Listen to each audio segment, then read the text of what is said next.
CA ফাউণ্ডেশ্যনত registration কেতিয়া কৰিব পাৰে? এই ডাউটটো বহুত আহি আছিলে। তো আজিৰ ভিডিঅ'টোত মই সেই ডাউটৰ বিষয়ে ডিটেইলছত কম, ঠিক আছে? তো ভিডিঅ'টো এণ্ডলৈকে চাব আৰু যিমান পাৰে শ্বেয়াৰ কৰি দিব প্লিজ।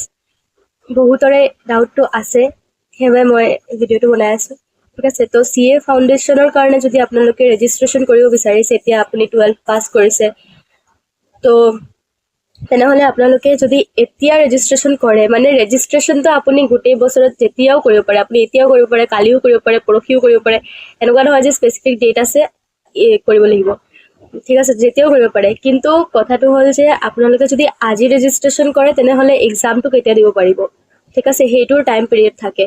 তো যদি আপুনি জানুৱাৰী 26ত এক্সাম দিব বিচাৰিছে, ঠিক আছে, তেনেহ'লে আপোনালোকে এতিয়াতো নেক্সট এক্সাম ছেপ্টেম্বৰ 25ত হ'ব। তো ছেপ্টেম্বৰ 25ত আপোনালোকে এক্সামটো দিব নোৱাৰিব এতিয়া ৰেজিষ্ট্ৰেশ্যন কৰিলে, কাৰণ বেছি দিন নাই আৰু, এইটো জুন চলিয়ে আছে। তো যদি আপোনালোকে জানুৱাৰী 20 নেক্সট এটেম্প্ট যিটো হ'ব, জানুৱাৰী 26ত যদি আপোনালোকে এক্সাম দিব বিচাৰে, তেনেহ'লে আপোনালোকে 1 ছেপ্টেম্বৰৰ আগে আগে ৰেজিষ্ট্ৰেশ্যন কৰিব লাগিব, ঠিক আছে? 1 ছেপ্টেম্বৰ 25ৰ আগে আগে ৰেজিষ্ট্ৰেশ্যন কৰি ল'ব লাগিব। তেতিয়াহ'লে আপোনালোকে CA ফাউণ্ডেশ্যন, এইটো চাব, ফাউণ্ডেশ্যন কৈছোঁ মই, CA ফাউণ্ডেশ্যন জানুৱাৰী 26ৰ এক্সাম দিব পাৰিব, এণ্ট্ৰেঞ্চ যিটো হয়, ঠিক আছে?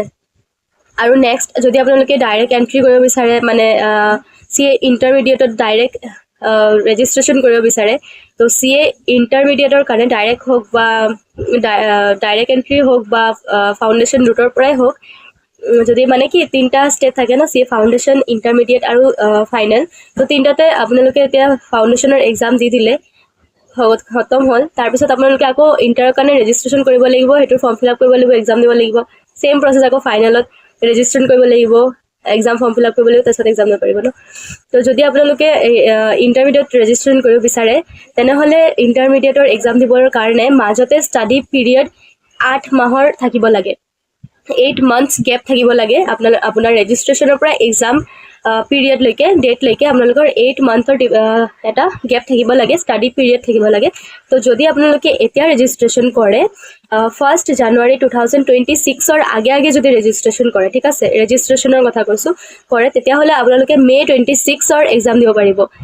এতিয়া যদি ৰেজিষ্ট্ৰেশ্যন কৰে, নেক্সট এটেম্প্ট হ'ল মে 26, ইণ্টাৰমিডিয়েট আৰু ফাইনেল দুয়োটাৰে কৈছোঁ, মে 26। যদি মে 26ত দিব বিচাৰে, তেনেহ'লে আপোনালোকে ৰেজিষ্ট্ৰেশ্যন 1 জানুৱাৰী 26ৰ আগে আগে কৰিব লাগিব।